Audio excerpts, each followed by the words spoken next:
የባርኔጣዋ ሚስጥር።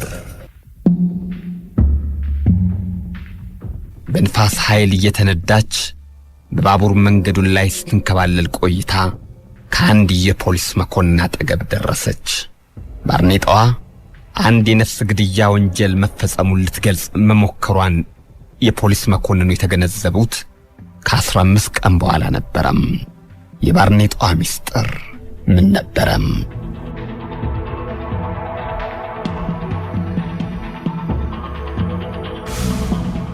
ቅዳሜ ማታ ከምሽቱ 4 ሰዓት ገደማ ላይ አንድ መካከለኛ ዕድሜ ያለው ሰው ከ3ኛ ፖሊስ ጣቢያ ቀርቦ ከሱቄ ፊት ለፊት ባለው አንድ የውሃ መውረጃ ጉድጓድ ውስጥ አንድ ሰው አድጦት የገባ መስሎኛል፣ ድምፁ ይሰማል ሲል አመለከተም።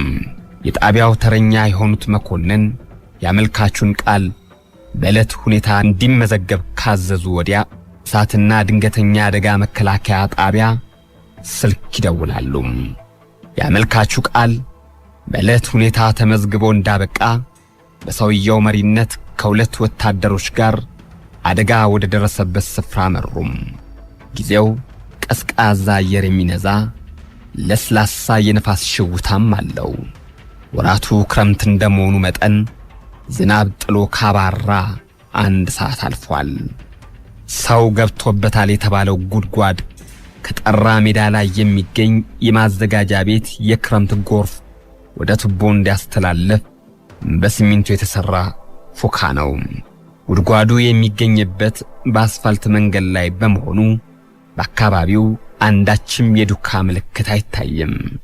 መኮንኑ ከቦታው እንደደረሱ አካባቢውን በዓይናቸው ሲማትሩ ከጉድጓዱ 25 ሜትር ርቀት ላይ አንዲት የሱፍ ባርኔጣ በንፋስ ኃይል ትንከባለላለች። ተጣድፈውም በመሄድ በጭቃ የተበከለችውን ባርኔጣ አንስተው ተመለከቱት። ከአደጋው ቦታ የተገኘች ባርኔጣ በማለት በማስታወሻ ደብተራቸው መዝግበው ያዟት።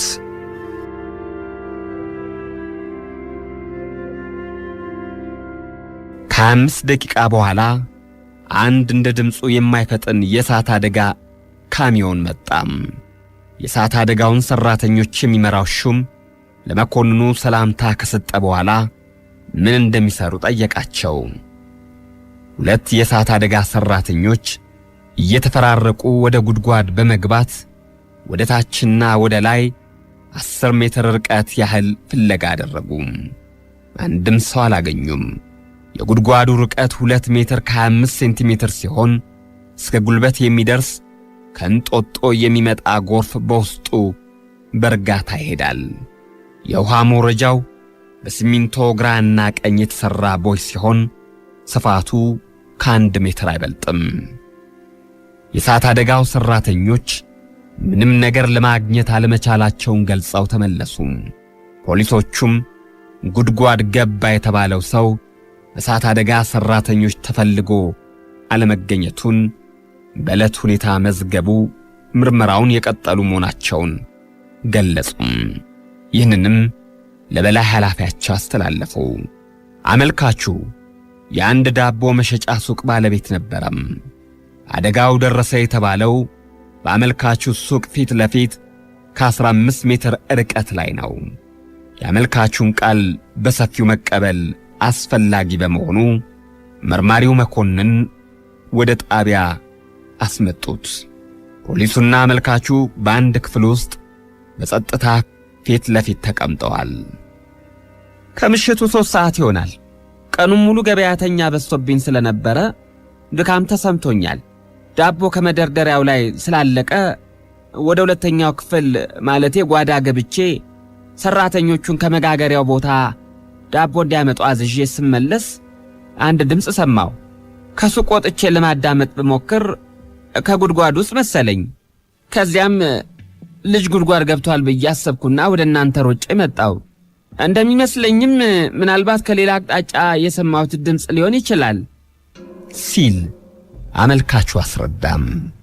ባርኔጣ አድርገህ ታውቃለህ? መርማሪው ይጠይቃል። እንኳንስ ላድርግ ገዝቼ አላውቅም እያልኩ ከሰራተኞች መካከል ባርኔጣ ያለው ሰው አለ? ሲሉ መርማሪው ማንም የለም። ከደንበኞች መካከል በቅርብ የምታውቀው ሰው አለው? አዎ ብዙ የማውቃቸው አሉ። ከምታውቃቸው ደንበኞች መካከል ባርኔጣ አድርጎ የሚመጣ ሰው እንዳለ ታስታውሳለህ? ብለው መርማሪው ሲጠይቁት ደንበኞቼ ሴቶችና ሕፃናት ስለሆኑ ባርኔጣ የላቸውም። ከዚህ ጥያቄና መልስ በኋላ መኮንኑ ከፊታቸው ያለውን ደወል አቃጨሉና አንድ ፖሊስ አስጠሩም። የተጠራው ፖሊስ አቤት ብሎ ሲቀርብ ከግምጃ ቤት የትላንትናውን ባርኔጣ አምጣ አሉት። ፖሊሱም በፍጥነት ባርኔጣውን ይዞ ቀረበም። ይህ ባርኔጣ የማን እንደሆነ ታውቃለህ? ሲሉ መኮንኑ ከመርማሪው ጋር እየተነጋገረ ያለውን ባለሱቁን ጠየቁት። በዓይኔ አይቼውም አላውቅም። መርማሪው ቀበል አድርጎ የት ቦታ እንደተገኘ አታውቅም? በፍጹም አላውቅም። መኮንኑ ባርኔጣውን ያነሱት እንደ ቀልድ በመሆኑና ሲያነሱትም ባለማየቱ በእርግጥ ከየት እንደተገኘ አላወቀም። እንዲያውም በዚያ ዕለት ድንጋጤ ይታይበት ስለነበረ ይህን ሁሉ ሊመለከት አልቻለም። ቃሉን በዚህ ሁኔታ ከሰጠ በኋላ መኮንኑ አመሰገኑት። ከመቀመጫቸውም ብድግ ብለው እጁን በመጨበጥ አሰናበቱት። እንዲያውም የረፍት ጊዜውን በዚህ ጥያቄ ስላሳለፉበት የፖሊስ ተግባር በመሆኑ ይቅርታ ጠየቁት። የባርኔጣ ሚስጥር ምን ይሆን? የምርመራ ቡድኑ ሚስጥሩን ለማግኘት አሁንም ፍለጋውን ቀጥሏል።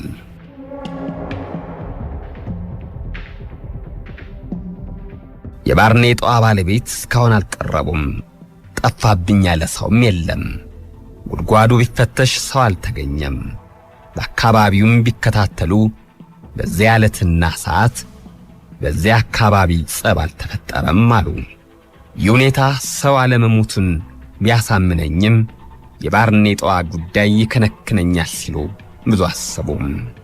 ስልክ አንስተው ወደ ጣቢያዎቹ በመደወል ሰው ጠፍቶብናል የሚሉ ሰዎች ቢኖሩ አንዲት የማንነቷ ያልታወቀ ባርኔጣ ስለተያዘች ምናልባት ለምርመራው ፍንጭ ሆናልና ወደ ሶስተኛ ፖሊስ ጣቢያ ላኳቸው እያሉ አስገነዘቡም።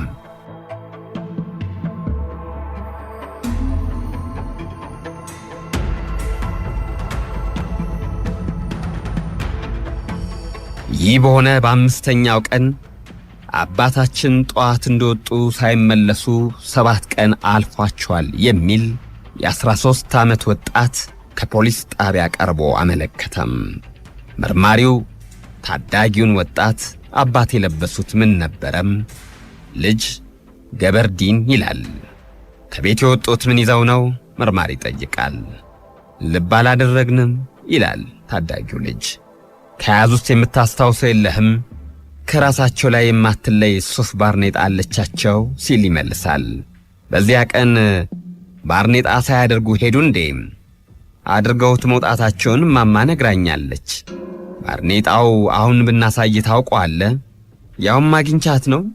መኮንኑ በኤግዚቢትነት ከተያዙት ከ6 ልዩ ልዩ ባርኔጣዎች ጋር ያችን በጭቃ የተለወሰች ባርኔጣ አቀረቡለት።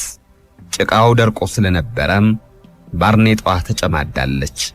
ልጁ ግን ሳያወላውል በጩኸት ድምፅ የአባዬ ባርኔጣ ይኸው ብሎ ባርኔጣውን አቅፎ አለቀሰም። ፖሊስ ልጁን ካጽናናው በኋላ ወደ ቤቱ እንዲሄድ አሰናበተው። ከትንሽ ሰዓት በኋላ የባርኔጣዋ ጌታ ሚስትና ጎረቤቶቻቸው የጣቢያውን ግቢ ሞሉት። ባርኔጣውን ከየት አገኙት? መቼን የተገኘው? ማን አመጣው? ባርኔጣው ከተገኘ ሰውየው የታሉ?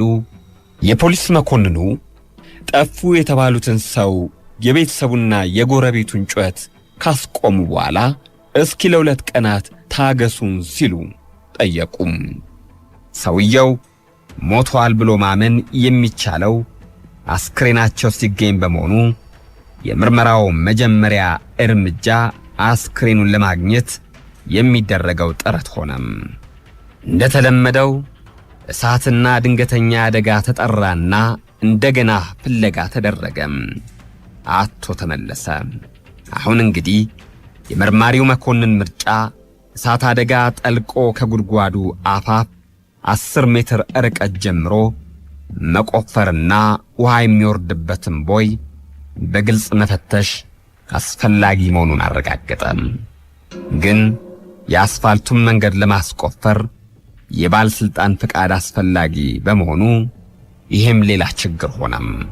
ሁልጊዜ አንድ ነገር ሲሰራ የሚያመች ነገር ላይገኝ ይችላል። የበለጠ ለመስራት ቁርጠኛ መሆን የሚያስፈልግ ይመስለኛል።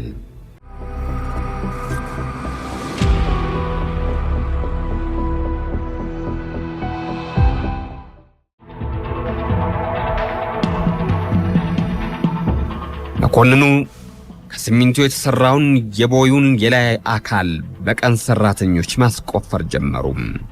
ጠዋት በተጀመረው ቁፋሮ ከቀኑ 11 ሰዓት ገደማ አንድ በጭቃ የተበከለ አካል ለአንደኛ ቆፋሪ ታየው። እሱም በጩኸት ድምፅ ይኸውላችሁ ራሱ ብቅ ብሏል ሲል ተናገረም። የአስክሬኑ መገኘት በናፍቆት የሚጠብቁት መኮንን ጎሽ በሚል የደስታ ስሜት ሮጠው ወደ ጉድጓዱ አቀረቀሩ። አዎ የሰውየው መላ አካል በግልጽ እስኪታይና እስኪገኝ ድረስ ቁፋሮ በጥንቃቄ እንዲቀጥል ያስፈልጋል ሲሉ አዘው ወዲያውም የፖሊስ የቴክኒክ መረጃ አቀናባሪዎች፣ ፎቶግራፍ አንሺዎችና አምቡላንስ ተጠራ። የሚያስፈልገውን ነገር ሁሉ እንዲከናወን መኮንኑ አደረጉ። አስክሬኑ ወደ ሆስፒታል ተላከ።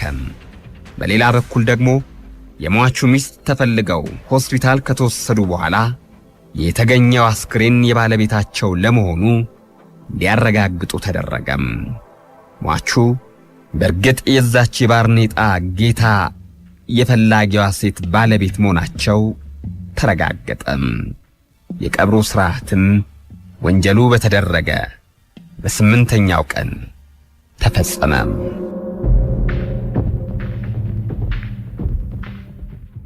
የሟቹ አስክሬን 8 ቀን አልፎት ነበረም። ከማበጡ በስተቀር በግልጽ ሰውየው ያስታውቁ ነበረም። የቦዩ ውሃ ትንሽ ከወሰደ በኋላ ከጠባብ ቦታ ሲያደርሰው ተወትፎ ለመውረድ ባለመቻሉ ገባ ከተባለበት 20 ሜትር ርቀት ላይ ሊገኝ ችሏል። እሳት አደጋ ሰራተኞች ፍለጋ ያደረጉት 10 ሜትር ርቀት ያህል ሲሆን አስክሬኑን ለማግኘት ያልቻሉት ከደረሱበት በ10 ሜትር ርቀት ላይ ሆነው ነው። የምርመራ ቡድኑ ሌላውን ምርመራ ከመጀመራቸው በፊት የሐኪሙን መረጃ በናፍቆት ጠበቁ። ከውሃ ውስጥ የገባው ከሞተ በኋላ መሆኑን በሳምባዎች ውስጥ የተገኘው ያስረዳል። ከኋላው ማጅራቱን በአንድ የጠጠረ ነገር ተመቷል። በደረቱ በመውደቁ የአፍንጫው አቋም ከመድቀቁም በላይ ደረሱ ተቀጥቅጧል። ወደ ውሃው ከመግባቱ በፊት በሌላ ኃይል ተመቶ መሞቱን ማረጋገጥ ተችሏል የሚል የሐኪም ምርመራ ውጤት ምሽቱኑ ደረሳቸው።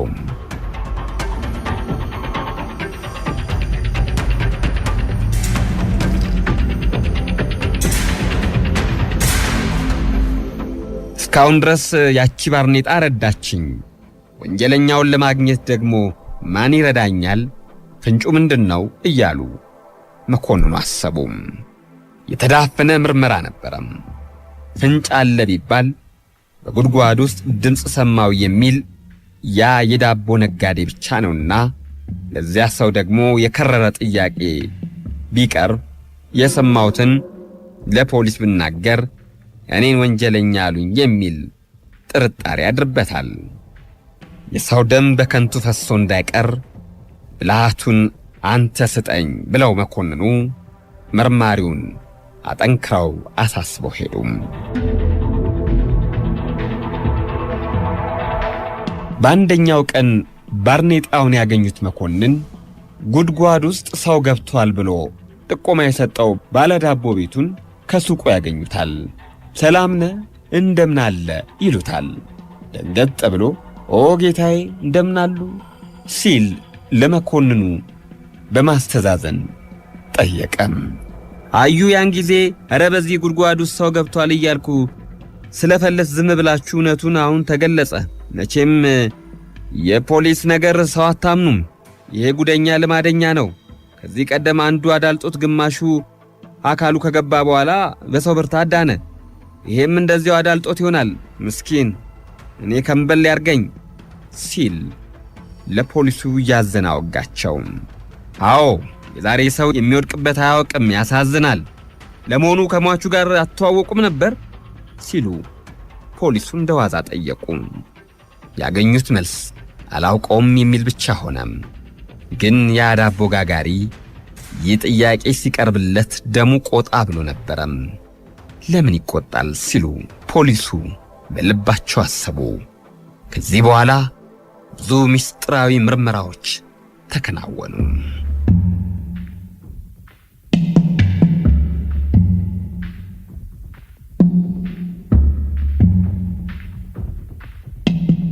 ከብዙ ምርመራ በኋላ ሟቹን የገደለው ራሱ የዳቦ ቤቱ ባለቤት መሆኑን ፖሊሶቹ አወቁ። 4 ቀን ሙሉ ሌትና ቀን ተከታትለውታል። ለዚህ ምርመራ ሴቶች እንኳን ሳይቀሩ ተካፋይ ሆኗል። የመከታተሉን ዘዴ ትተው ያ ጉድጓድ ውስጥ ሰው ገብቷል ብሎ ያመለከተው ጮሌ ዳቦ ሻጭ በነፍስ ገዳይነት ተይዞ ለምርመራ ቀረበም። መኮንኑ ተጠርጣሪው ባለ ዳቦ ሻጭ አጠገባቸው ሲመጣ እስቲ ተቀመጥ ካሉት በኋላ ለመሆኑ በምን ተጣላችሁ ሲሉ ይጠይቁታል። ከማጋ ጉድጓድ ውስጥ ከከተትከው ሰው ጋር ነዋ። እንዴ ራሴ በጠቆምኩት እኔን ወንጀለኛ ትላላችሁ እንዴ? እንዴት አይነት ነገር ነው? እስቲ ቀልዱን ተወና እውነቱን ንገረን፣ ጊዜያችንንም አታጥፋው። ኧረ እኔ ምንም አላደረኩም፣ ማንንም አልገደልኩኝም፣ ማንንም ከጉድጓድ አልከተትኩም። ሟቹን አታውቀውም? አውቀዋለሁኝ ዳቦ ሲገዛ። እና ለምን ገደልከው? ኧረ እኔ አልገደልኩም ጌታዬ፣ ሰራተኞች እኮ መስክረውብሃል። ይህኔ ሰውየው ደነገጠም። ድርቅ የሚያደርግ በሽታ የያዘው ይመስል ላባ ሰመጠው። እንባውን ማፍሰስ ጀመረም። ታመመ፣ ተንዘፈዘፈ፣ ወደቀ። ይህኔ የምርመራ ቡድኑ አባላት ደጋግፈው አነሱት። ሕክምና ወደሚያገኝበት ቦታም ወሰዱት። ከድንጋጤ የመጣ የስሜት መናወጽ ደርሶበታል። ከ48 ሰዓታት በኋላ ይለቀዋል ተባለም።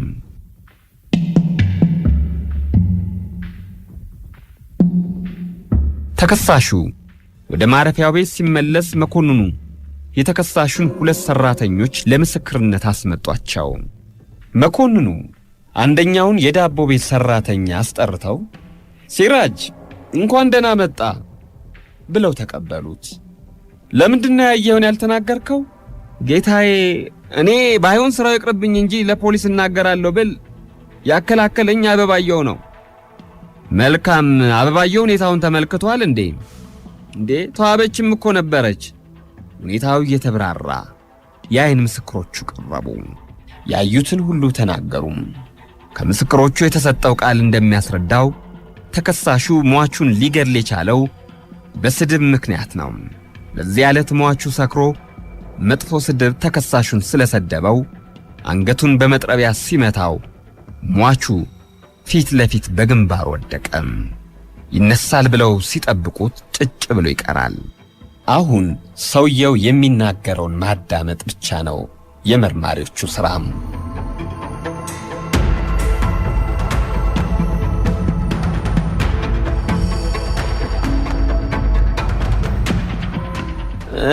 በዕለቱ እኔም ሰራተኞቼም ዳቦ እየሸጥን ነበረም። ሰውየው ደግሞ ጠጥቶ ሰክሮ ነበረም። መጣና ዳቦ ለመግዛት ለምን ታስቆሙኛላችሁ ብሎ ተናገረን። እኛም ዝም አልነው። ብዙ መለፋደር ጀመረ። ኧረ እባክህ ጌታዬ ብለው እንዲህ አለ። ቀጠለና ለመማታትም ሞከረ። አሁንም ዝም ብየው ነበረ። በመጨረሻ እኔ የማረባ ከንቱ ሰው መሆኔን ነገረኝ። ሰደበኝ፣ ዘለፈኝ። ይሄኔ ራሴን መቆጣጠር አቃተኝ። ዘርፈ ነው አለኝ። ከዳቦ ቤቱ ያስቀመጥኩትን መጥረቢያ ይዤ ወጥቼ ተከታተልኩት። በኋላ ከጀርባው አንገቱን መትቼ ገደልኩት። ከዛ ጉድጓድ ውስጥ ከተትኩትኝ። አሁን ይጸጽተኛል በእውነት። መጨረሻ ላይ ያው እንግዲህ እኔም ገዳይ እንዳልባል ቀድሜ ለፖሊስ ሄጄ አስረዳውኝ ሲል አቀርቅሮ ተናገረም።